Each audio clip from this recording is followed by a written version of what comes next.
Overthinking मुझे लगता है हर एक इंसान कर रहा है आज, लेकिन क्या ओवरथिंकिंग सच में कोई ऐसा इशू है? ओवरथिंकिंग बहुत कॉमन है and we live in Kalyug. So if you read the Bhagavad Gita you will know, Shri Bhagavad Gita में ये लिखा हुआ है that if we live in Kalyug the most affected organ of the body will be our mind and we'll all be overthinkers, we'll all have more mental complaints than physical complaints. मैं घर में छोटे बच्चों का सुन रही हूँ तो उनको अपनी एज के अकॉर्डिंग पहले पीरियड्स हो रहे हैं, इसका रीजन क्या हो सकता है? Prenatal history. अगर आपकी प्रेगनेंसी में आपने स्ट्रेस लिया है and you have a female child in your belly then it will obviously impact her as well. Mental health जहाँ से हाइपोपिट्यूटरी एक्सेस होता है, जहाँ से further you can see an impact on her periods as well, because यही hypopituitary access कहीं ना कहीं हमारे जो सेक्स हार्मोन्स होते हैं उन्हीं को एक्टिवेट करता है एंड अगर वो एक्टिवेट जल्दी हो जाते हैं तो पीरियड्स जल्दी आ जाते हैं. Hello and welcome to KZ talks. मैं हूँ हिनिका कौशिक.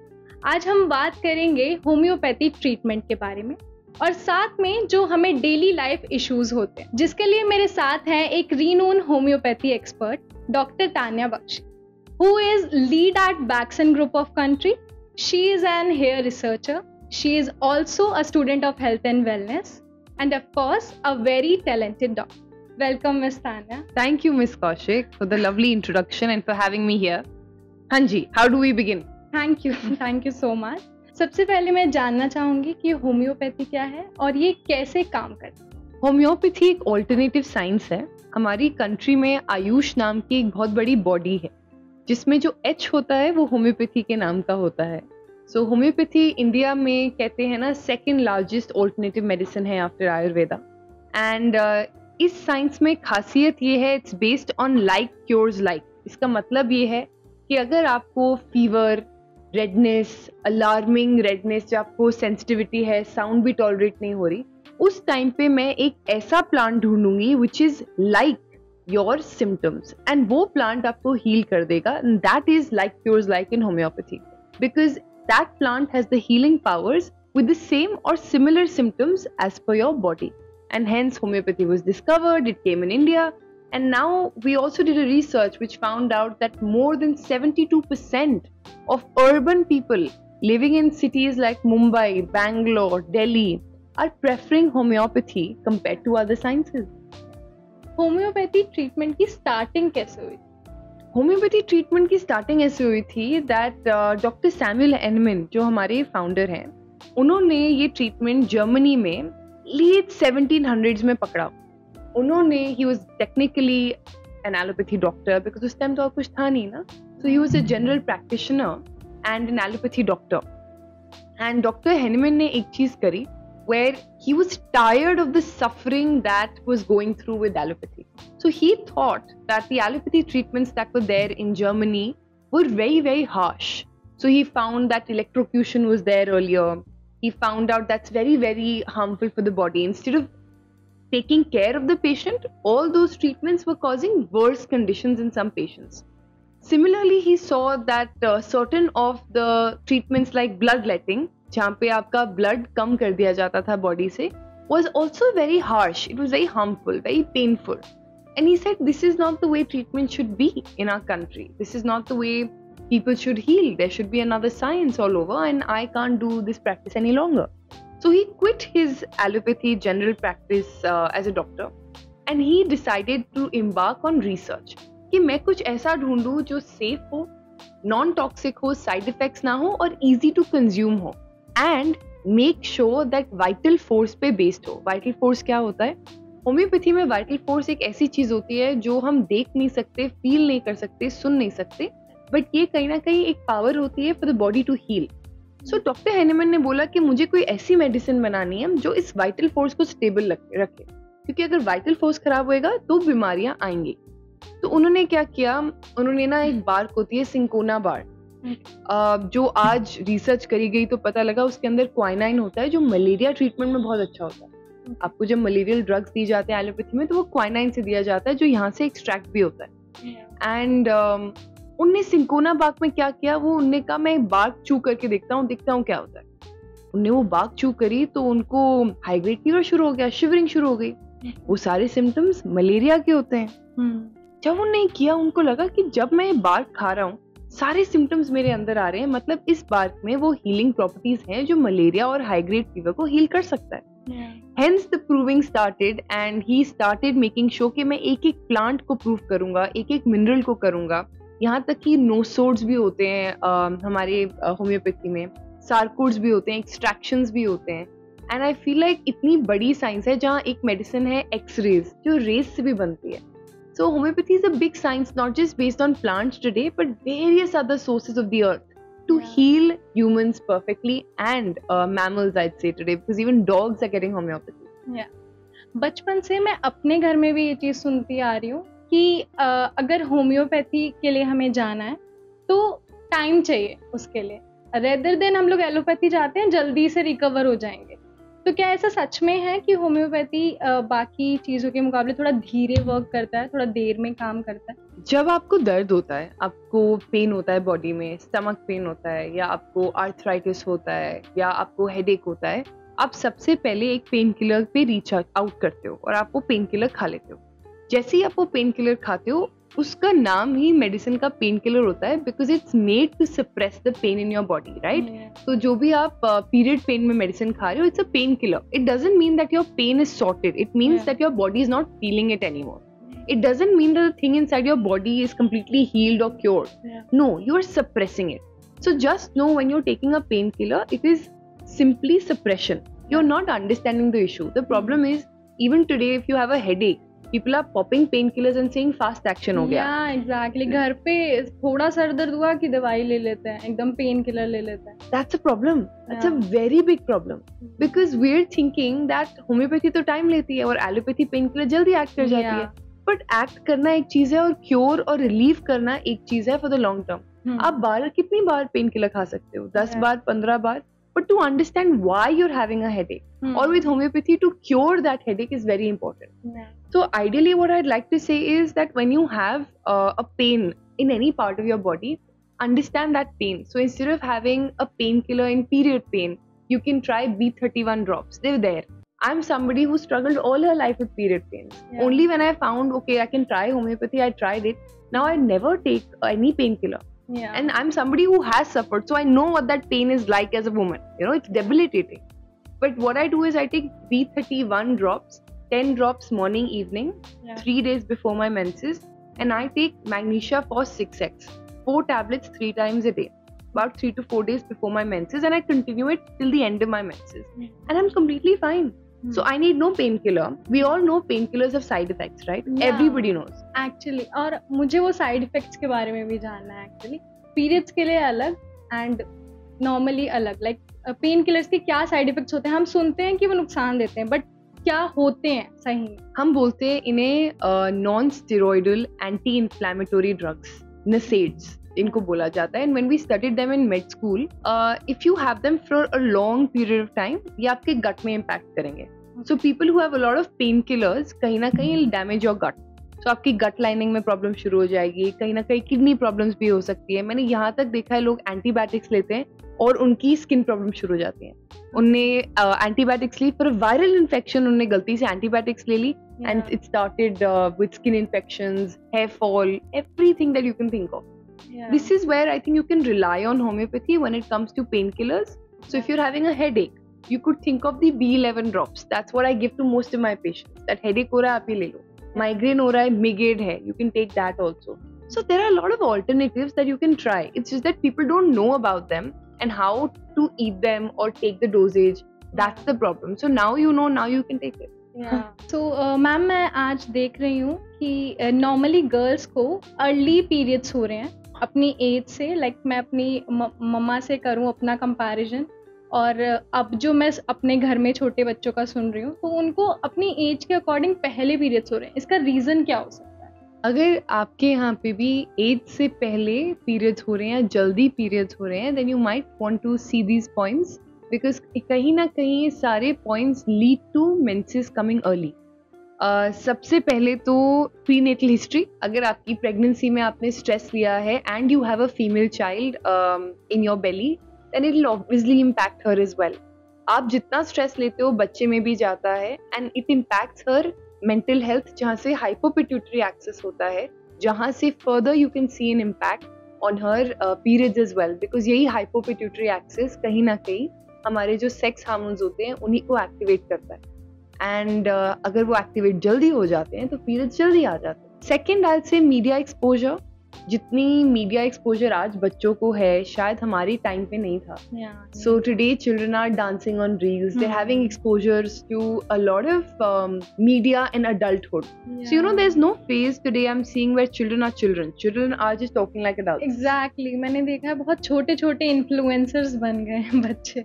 Exactly, तो बच्चों को बच्चा बनने का टाइम नहीं मिलेगा, वो खेलेंगे नहीं, वो बाहर जाएंगे नहीं, बाहर मिट्टी में नहीं खेलेंगे, तो आई फील लाइक चाइल्डहुड वहीं खत्म हो जाता है एंड आप कहीं ना कहीं बड़े बन जाते हो। अब आपको दिखता है अगर घर में मम्मा रील देख रही हैं और वो भी कौन सी टाइप की रील देख रही है तो मैं भी वही देखूंगी, या मम्मा कौन से टाइप का टीवी सीरियल या लव स्टोरी देख रही है मैं भी वही देखूंगी। और वो बहुत चैलेंजिंग होता है क्योंकि 7 साल तक बच्चे का माइंडसेट पूरा का पूरा बन जाता है। तो आपके ऊपर है कि आप कितना मीडिया एक्सपोजर अपने बच्चों को दे रहे हो। मैं ऐसे भी पेरेंट्स को जानती हूँ जो अपने बच्चों को आईपैड या फोन नहीं देते। वो आज भी अपने बच्चों को खिलाते हैं वही टॉयज से, वो बोलते हैं मुझे बाहर के भी टॉयज लेने की जरूरत नहीं है, आप घर की चीजें ले लो, उसी को खिला लो बच्चे को, उसी में खुश है बच्चा। यू नो वो आज भी अपने बच्चों के साथ 2 घंटे निकालते हैं दिन में सिर्फ उनके साथ बाहर खेलने के लिए, और वो आई फील बहुत मैटर करता है क्योंकि वो स्ट्रेस लेवल्स अपने आप कम कर देगा। जितना बाहर फिजिकल एक्टिविटी होगी ये सब कम हो जाएगा, राइट। तीसरी चीज मैं बोलूंगी, आप जितना खाने पीने में एस्ट्रोजन हार्मोनल लेवल्स थोड़ा फ्लक्चुएट करेंगे उतना प्रॉब्लम होगी। जैसे हमारा जो डेयरी इतने साल से हम ले रहे हैं तो प्रॉब्लमेटिक क्यों है? डेयरी में तो हार्मोन्स होते हैं क्योंकि एक काऊ जो होती है वो जब बच्चा देती है तो ऑफकोर्स उसकी बॉडी में तो हार्मोन्स होंगे ना, तो उसकी मिल्क में भी हार्मोन्स होंगे क्योंकि उस बच्चे को, उस काफ को, उस बछड़े को तो न्यूट्रिशन मिलेगा उससे। बट अगर आपका बच्चा वही डेयरी लिए जा रहा है पूरे लाइफ टाइम में तो आप सोचो कितना बड़ा हार्मोनल एक्सपोजर है उससे। ये बहुत बड़ी चीज है। और आजकल मैं ये भी देखूंगी दैट डेयरी इतना ज्यादा लोग माइंडलेसली कंज्यूम करते, कहीं से भी कर लेंगे, किसी से भी डेयरी ले लेंगे। आपको पता है डेयरी में कितना ज्यादा हार्मोन लेवल हार्मोन्स दिए जाते हैं। सो गाय को कितने ज्यादा हार्मोन्स दिए जाते हैं कि वो बच्चा पैदा करे। अब किसी भी फार्म में जाओ आपको पता लग जाएगा। एंड फिर उसको एंटीबायोटिक्स दिए जाते हैं ताकि उसको इन्फेक्शन ना हो। वो सारी चीजें उसके दूध में आएंगी, वही दूध तो आप पी रहे हो, वही दूध का आप दही और घी भी बना रहे हो। दैट इज वाई ये सारी चीजों का एक्सपोजर बहुत मैटर करता है क्योंकि आप खाने पीने में अगर ये चीजें ले रहे हो which are very high in oestrogen, problem करेगा। चौथी चीज मैं बोलूंगी, अगर कहीं ना कहीं एस्ट्रोजन एक्सपोजर मदर का ज्यादा है, उसने over the counter contraceptive pills लिए हैं ओवर द काउंटर, उसका भी इफेक्ट आता है। आप जितना हार्मोन्स अपनी बॉडी में लोगे बाहर से, बर्थ कंट्रोल पिल्स लोगे, ये सारी चीजें कहीं ना कहीं आपके बच्चों में भी इम्पैक्ट आएगा ही आएगा। सूनर और later if you are taking them and you are pregnant, it will come on your foetus and this is a very big problem where you know लोग सोचते हैं बर्थ कंट्रोल पिल्स सिर्फ तभी लिए जाते हैं जब after conception, you know that's wrong. Today birth control pills तो लोग ऐसे देते हैं कि एक्ने हो गया, पीसीओडी हो गया, चलो स्टार्टिंग है, एक्ने होने वाला है, चलो दे देते हैं। And I feel like वो बहुत ही गलत है। Just yesterday I was doing some research and I found out that it was observed that most patients who have cancer,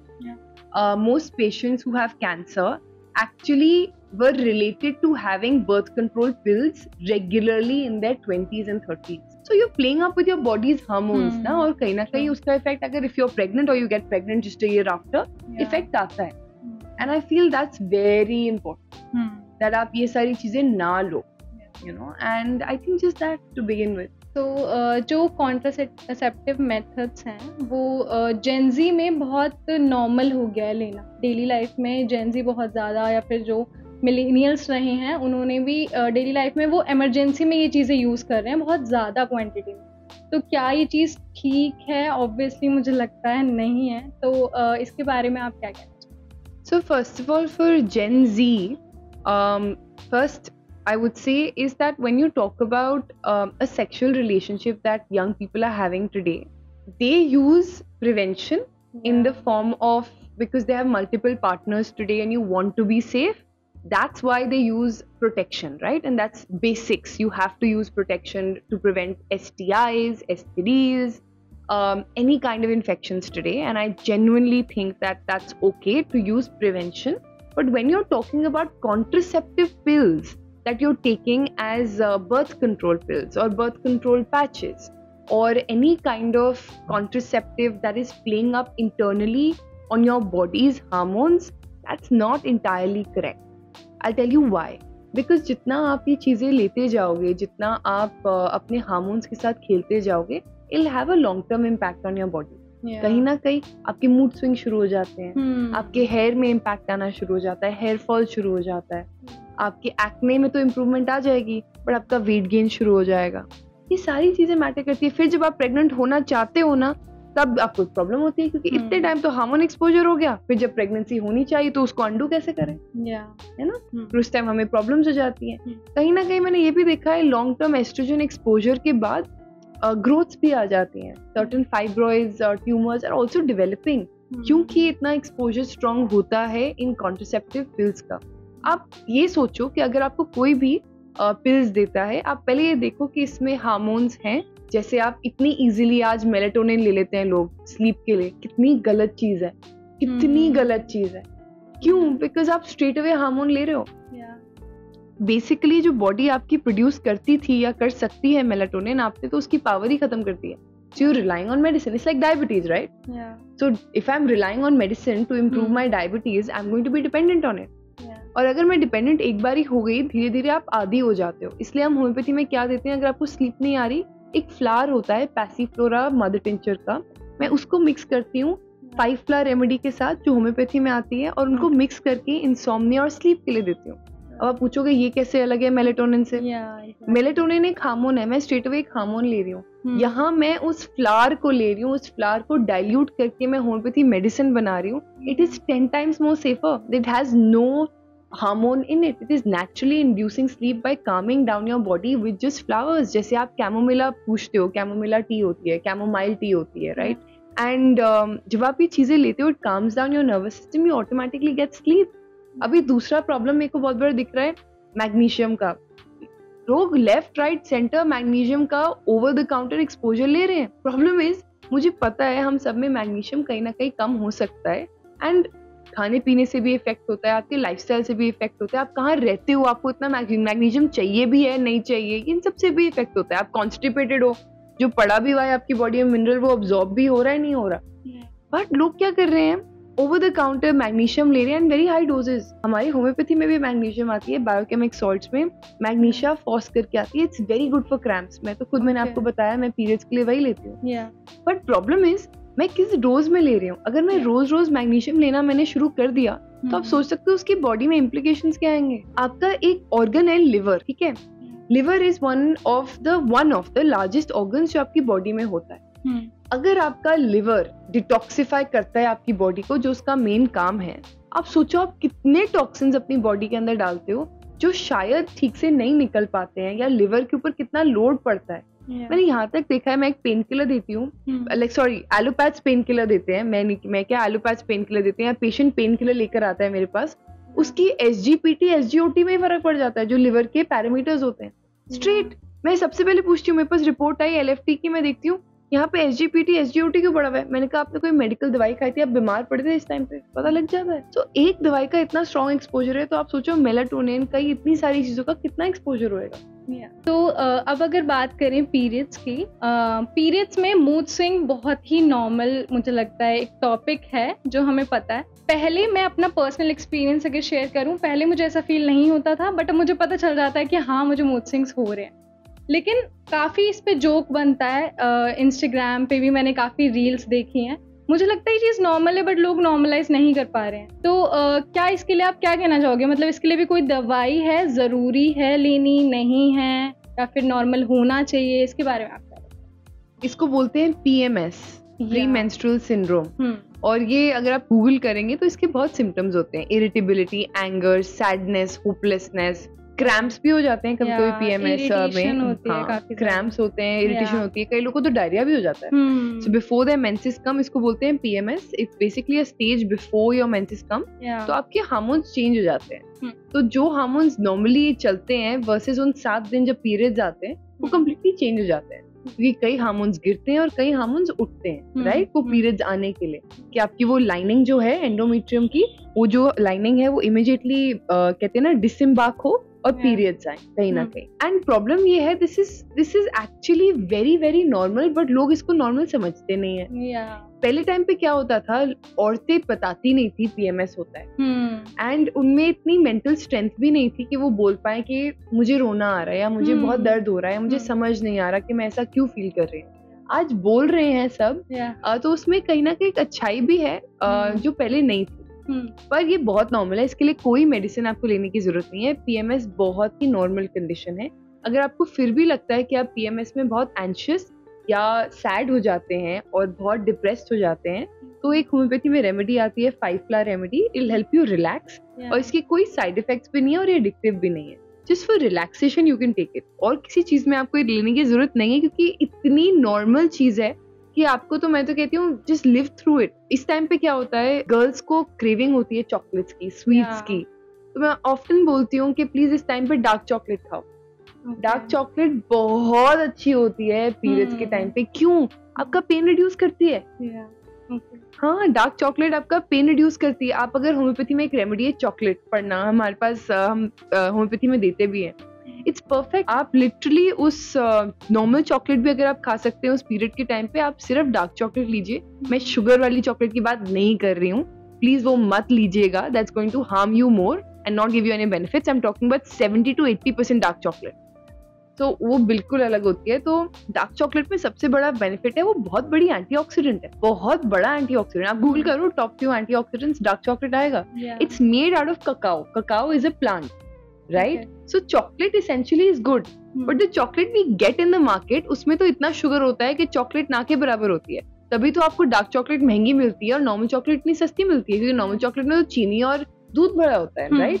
और इसमें सिर्फ और सिर्फ प्योर चॉकलेट होती है, जो इसमें बहुत अच्छी क्वालिटीज भी होती हैं। सो डेफिनेटली आप डार्क चॉकलेट लो, आप बेरीज लो, आप अपने मूड के लिए सेल्फ हेल्प और सेल्फ हीलिंग एक्सरसाइजेज जरूर करो। So what I tell most women or a lot of my friends is just focus on yourself. Don't bother with the world during this time. Focus on yourself, on your own healing. Don't think about breaking up with your boyfriend because it might just be a mood. Don't think about कि मैं आज तो सब खत्म कर दूंगी, आज तो ओवर है, नहीं।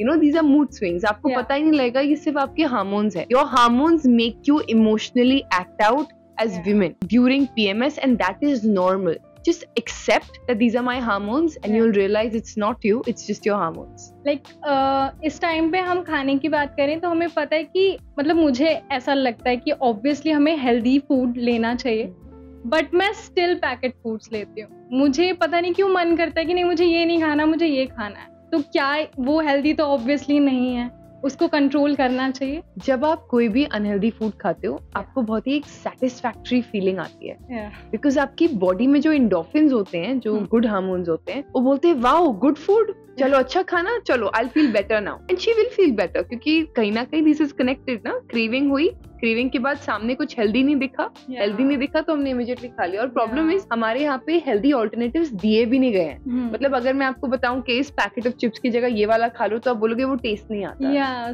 राइट? तो मैंने क्या करना शुरू कर दिया है, विच मेरे को लगता है सबको करना चाहिए। मैं बनाना चिप्स खाती हूँ, एंड मैंने ये सीखा है और ये मेरी इट्स लाइफ चेंजिंग। सो अगर मुझे खाने हैं चिप्स, मेरे गाड़ी में घर में ना बनाना चिप्स पड़े होते हैं। एक तो उसमें न्यूट्रिशनल प्रॉपर्टीज बेटर होंगी then just a packet of chips जिसमें सारे केमिकल्स हैं। दूसरा, अगर आप इंग्रेडिएंट्स पढ़ते हो बनाना चिप्स का, तो उसमें सिर्फ और सिर्फ नॉर्मल वालों में they've just been used in ghee and then they've been given it to you, right? So it has better nutritional properties। और मार्केट में ऐसे चिप्स आ गए हैं जो आज ग्लूटेन फ्री हैं, जो आज हाई प्रोटीन हैं, जो प्योर इंग्रेडिएंट्स से बने हैं, because India is a startup hub today. Everybody is starting a new brand. मैंने कल ही देखा है, मैं कल कीनुआ का नमकीन खा रही थी, आपने कभी सुना है? नहीं ना? एग्जैक्टली। तो मैंने कभी मैं यही सोच के परेशान होती थी कि पहले ऑल्टरनेटिव्स नहीं, आज तो कितने ऑल्टरनेटिव्स हैं आपके पास। आप जाओ हेल्दी स्नैक्स टाइप करो, कितने आ जाएंगे। इसमें शुगर नहीं है, ग्लूटेन नहीं है, आपके केमिकल्स नहीं है, और सिंपल सोर्सेज तो आपके बनाना चिप्स हैं, सिंपलेस्ट ऑफ सोर्सेज। कहीं ना कहीं आपको सैंडविच खाने का मन करता है, तो आप कोशिश करो कि आप उसको ब्राउन ब्रेड घर पे रखो या सीडेड ब्रेड घर पे रखो, you know all these things. So जितने ऑल्टरनेटिव्स आसपास होंगे, फुल मखाने, फॉक्स नट्स विद पीनट्स मेरे पास हमेशा होते हैं, हमेशा। विंटर्स में स्टेपल है, फुल मखाने, पीनट्स हमेशा होंगे, एंड वो उससे बहुत फर्क पड़ता है। ये चीजें आप रिप्लेस करो, चिप्स की जगह बनाना चिप्स रख लो, अदर फ्राइड थिंग्स की जगह आप सिंपल फॉक्स नट्स और पीनट्स रख लो, फर्क पड़ेगा। सो मैम, आप भी वर्किंग हो और मैंने भी अपने करियर की स्टार्टिंग की है। सो वर्किंग वुमेन्स हैप्पी नहीं, दे आर डूइंग एवरीथिंग। वो बहुत अपना बेस्ट दे रही हैं, वो सुबह काम करने जा रही हैं, शाम को they are handling their like household work, but after that they are not happy. So इसके बारे में आप क्या बताना चाहोगे? आप बिल्कुल सही कह रहे हो। आई थिंक मोस्ट वीमेन जो मैं भी आज देखती हूँ क्लिनिक में, they very unhappy. They are unhappy because there is a lot of stress on women today. I mean वो घर भी देखें, वो खाना भी देखें, वो घर के स्टाफ को भी देखें, वो बच्चे को भी देखें, वो वर्क कमिटमेंट्स को भी देखते हैं। एंड कहीं ना उनकी एनर्जी सब में ड्रेन हो जाती है, उनको अपने लिए टाइम नहीं मिलता। तो जो भी फीमेल पेशेंट्स मेरे पास आते हैं, मैं उनको सबसे पहले बोलती हूँ आप अपने लिए क्या कर रहे हो अपने दिन में, क्योंकि मोस्ट मदर्स को स्ट्रेस होती है कि मेरा बच्चा बीमार हो जाएगा, मेरा बच्चा बीमार हो रहा है। मैंने rarely seldom I have scene कि कोई फादर आके बोले। तो मे बी इससे, इस रील से या इस पॉडकास्ट से हम ये बोल सकते हैं आगे that men take equal responsibility for their children. कहीं ना कहीं एक वुमन 9 महीने बच्चे को पालती है, रखती है, अपने वूम में रखती है, उसका केयर करती है, अपना केयर करती है, अपनी हेल्थ का केयर करती है, और उसके बाद उसको अगर सपोर्ट नहीं मिलता ना, it becomes very difficult. Postpartum depression से डील करना, वेट गेन से डील करना, मेडिसिन से डील करना बहुत ज्यादा डिफिकल्ट हो जाता है। इसीलिए I feel like today as women we should have a very good supportive network for each other. I really try and make sure that अगर मेरे आसपास कोई भी वुमन है, even as a colleague, as a patient, we are supporting each other. You know, एक ये बहुत बड़ी बात है। So I remember I told one of my patients, please go back to your house for the weekend. You don't need to take responsibility for your husband's meal times. He's a 35-year-old husband, man. He knows what he's doing. वो उसकी anxiety पता कैसी थी कि अगर मैं चली जाऊंगी ना, ये खाना कैसे खाएगा। मैंने उसे बोला, ये 35 साल का आदमी है जो 35 years of age, he knows अगर उसको भूख लगेगी उसको क्या खाना है। So you don't have to take responsibility for everybody and everything. And that I feel like changes a lot mentally, you know, and women need to give themselves a break from daily chores, daily life, because they matter. If they are well, they can keep their children well.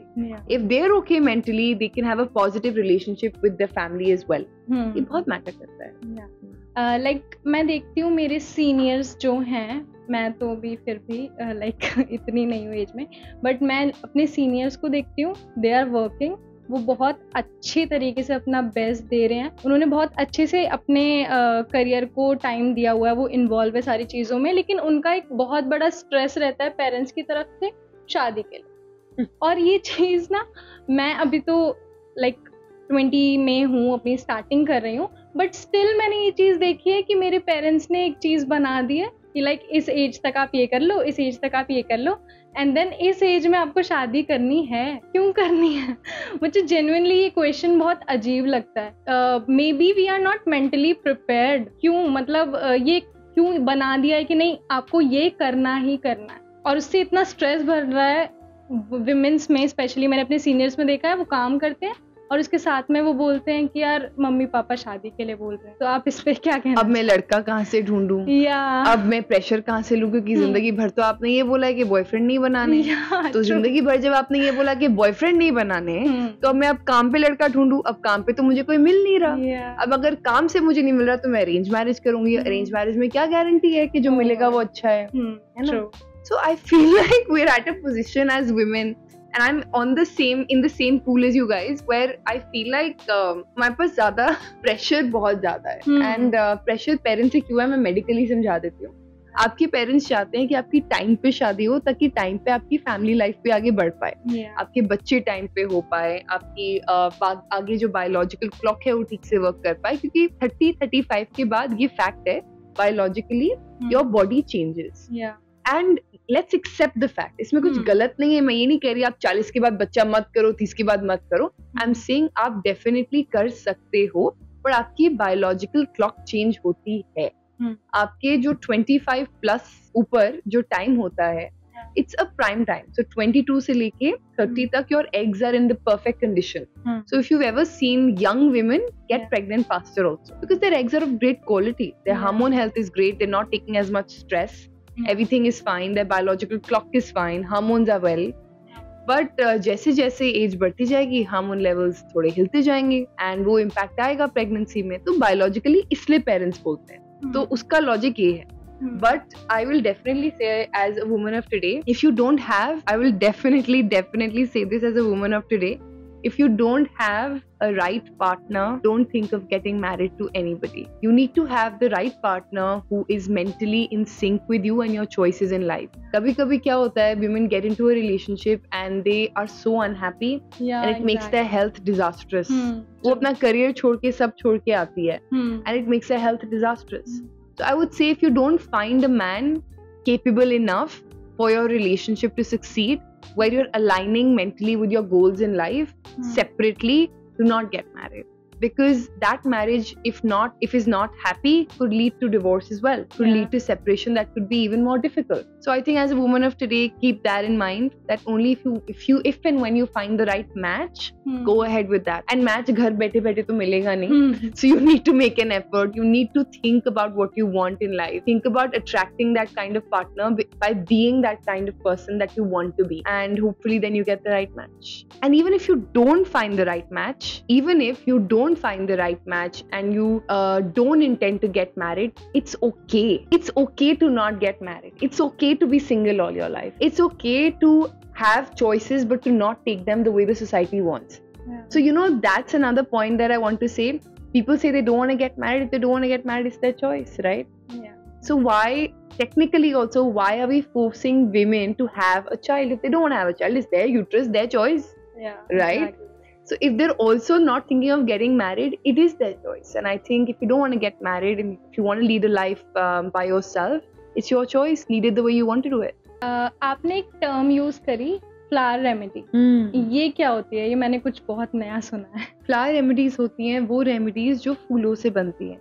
Homeopathy में ऐसी कोई remedies हैं जो flower remedies mentally और mental health पे काम करती हैं. And they are very good.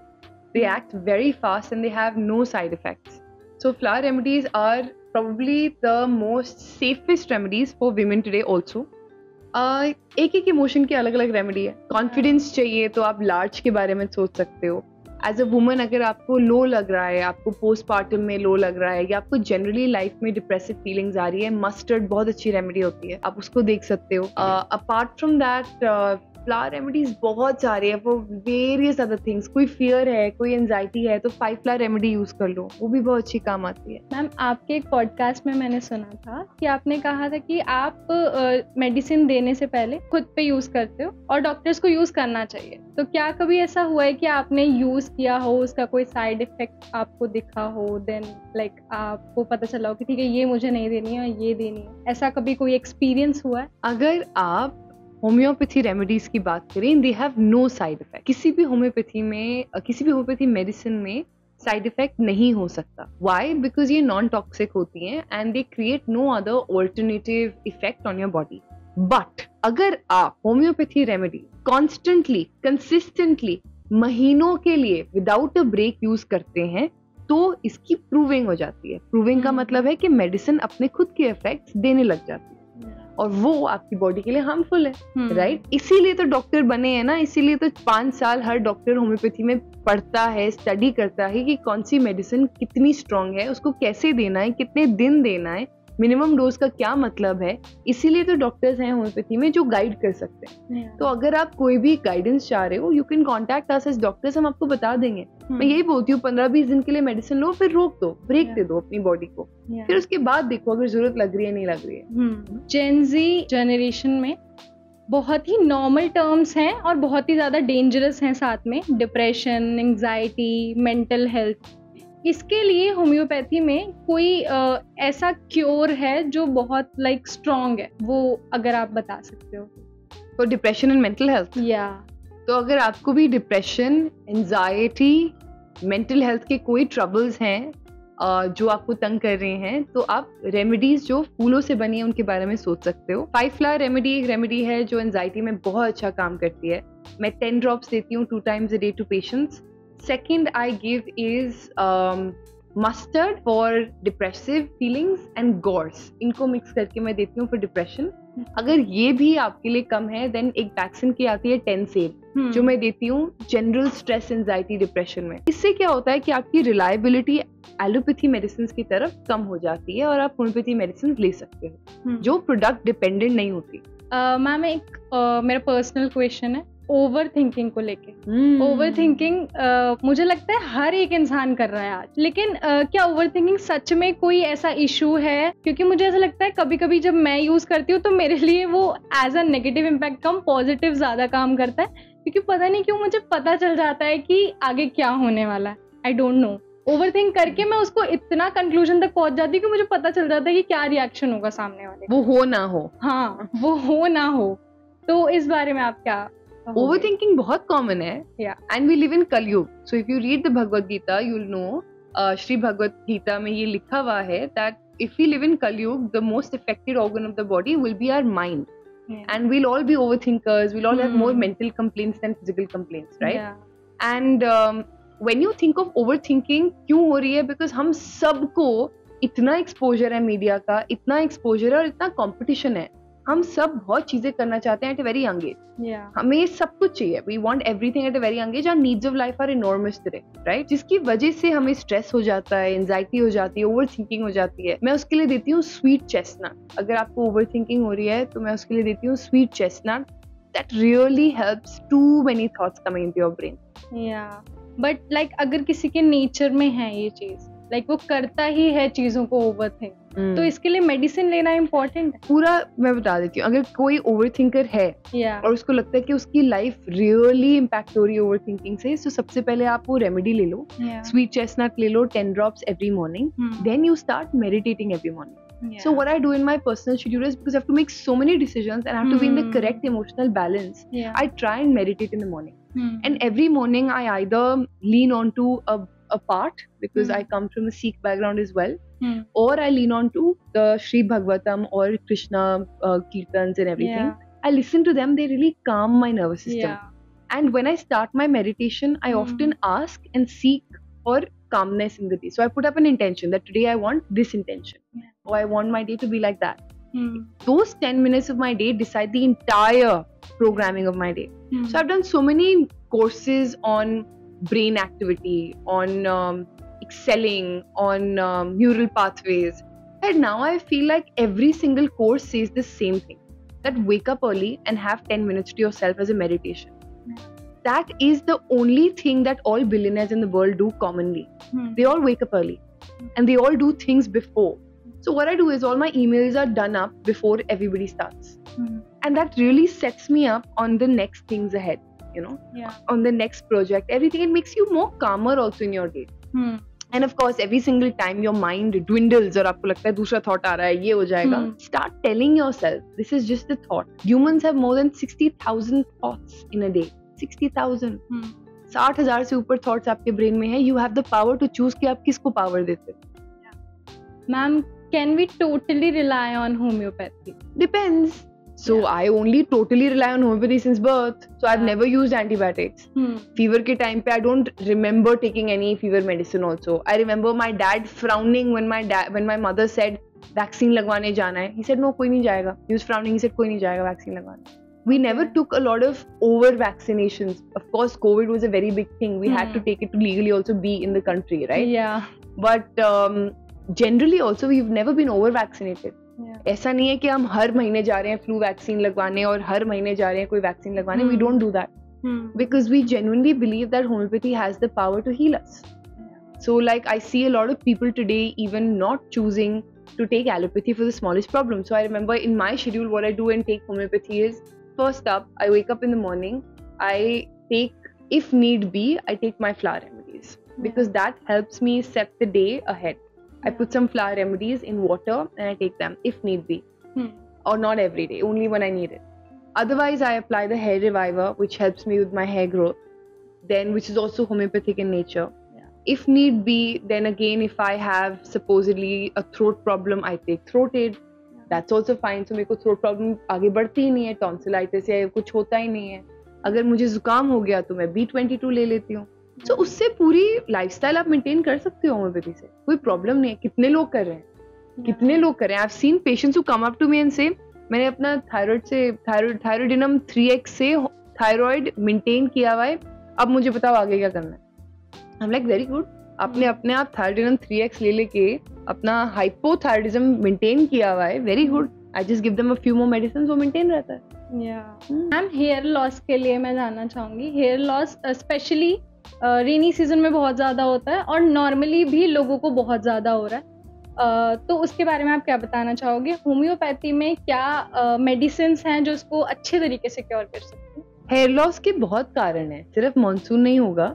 सो सबसे पहले मैं क्या करती हूँ, इफ आई नो कि हेयर लॉस या हेयर फॉल की कंडीशन है, मैं ब्लड टेस्ट करवाती हूँ. मुझे ब्लड टेस्ट से पता लग जाता है कि अगर विटामिन डी कम है, विटामिन B12 कम है और थायराइड में भी कोई प्रॉब्लम है या लिवर में भी कोई प्रॉब्लम है, उससे मैं पता कर देती हूँ कि अगर डेफिशिएंसीज हैं तो कैसी हैं और कितनी हैं. फिर मैं पहले सप्लीमेंट्स पे उन्हें डालती हूँ और उनकी डाइट लाइफस्टाइल ठीक करती हूँ. दूसरे लोग जो सोते नहीं है ना टाइम पे और जो लेट जगते हैं और जो पूरी रात जगते हैं, काम करते हैं, नाइट वर्किंग जिनके आवर्स होते हैं, उनको मैं बोलती हूँ start going the right way and not the opposite way. So start sleeping at night rather than working in the night. That's not good for you. It's not good for your circadian rhythm. Your body thinks that you're in stress. So it constantly acts up like that. So that's a very big problem. For all you people who work at night, बहुत problem है ये. And उससे hair fall बहुत होता है. Because vitamin D exposure तो खत्म हो गया क्योंकि आप दिन में तो सो रहे हो, तो sun कहाँ देगा vitamin D आपको? You know, कैसे synthesize होगा? How will it come inside your body? The last thing I'd say is that then I gave homeopathy medicines which are hair reviver. It's in every prescription of mine. Right now only, you know, my teammate was coming, fixing my hair every 2 minutes because I've got so much baby hair everywhere. And that's a thing because when you have new hair growth, you have baby hair, right? So with Hair Reviver, I really maintain my hair. And Hair Reviver was a personal story because I wanted good hair and I never had good hair. My sister had great thick hair. My mom had great hair and I struggled with hair growth. So I said, Khatam, ab main dikhati hu how I'm gonna grow my hair. So I decided to make this in my own kitchen. And then I took a spray bottle and started using it. And then somebody else said, okay, let me also try it. And 2-3 people got some great results, Hair Reviver ke. And I said, मेरे अंदर results आ रहे हैं, उनके अंदर results आ रहे हैं Hair Reviver के. That means it's working, right? It was a personal story for me that I wanted my hair back because I had a problem in my childhood. So I used to play with my hair in my childhood and I used to tangle all of them up. Hair loss और उससे टूटने से भी हो जाता था. So बड़ी problem थी. So when I decided to make the hair mist and it got results, we decided to give it to a larger audience in the country.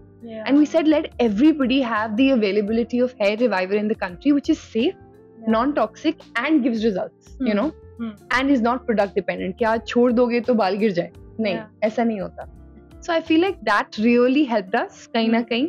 And I give Hair Reviver and I give Hair and Nail Tab, which is a maintaining dose for biotin, zinc, all these things. Lastly, I give AC9 if need be. Otherwise, not even that. और ma'am graze के लिए आप क्या कहना चाहोगे? Early stage पे बहुत graze होते हैं, आजकल तो छोटे छोटे बच्चों को भी बहुत ग्रे हेयर्स हो रहे हैं एंड इसके ज्यादातर रीजंस मैं सुनती हूँ कि बिकॉज उनको ज्यादा कोल्ड होता है, आई गेस. हाँ ना, अगर बच्चों को साइनसाइटिस और कोल्ड होता है, उनकी ऑक्सीजन जो जाती है बॉडी में वो कम होती है. जितना कम ऑक्सीजन जाएगा उतना कम पूरी बॉडी में ऑक्सीजन कंटेंट होगा. जितना कम ऑक्सीजन बॉडी में जाएगा, आप सोचो बाल एक सबसे आखिरी ऑर्गन होता है जहाँ न्यूट्रिशन जाता है. इट्स द लास्ट ऑर्गन, जिसकी वजह से आप देखोगे कि अगर ऑक्सीजन कम होता है, साइनसाइटिस होता है, फ्लेम भरी रहती है, वाइट बाल होने के चांसेस डबल होते हैं, डबल. बट जेनेटिक्स उतने ही इम्पोर्टेंट है, स्ट्रेस उतना ही इम्पोर्टेंट है. बच्चों को आप क्या एक्सपोजर दे रहे हो खाने पीने का उतना ही इम्पोर्टेंट है. अगर आप सही डाइट नहीं दोगे बच्चों को, विद गुड घिया, विद गुड तोरी, विद गुड भरता, विद गुड भिंडी, विद गुड आलू गोभी, you will, the Indian diet is a perfect diet. You know today what I had for lunch before I came? I'll tell you what I had, what my plate was. I'm so gutted that I didn't take a picture. I had dosa, I had podi. Podi is a powder जो South India में use होता है, दाल का roasted होता है, so it's high in protein. And I put ghee on that so that I get good fats and good proteins from that little podi. This much only I took. Had dosa. My sambar was basically not a pani wala sambar. It had all vegetables in the world. It had your carrots, it had moringa, it had tomato, It had everything. On top of that, I had coconut की chutney, which is great fats. Coconut is the best fat you can have, right? तो मेरा तो full meal हो गया. Perfect. And that's what you should think of having. Vegetable content should be higher.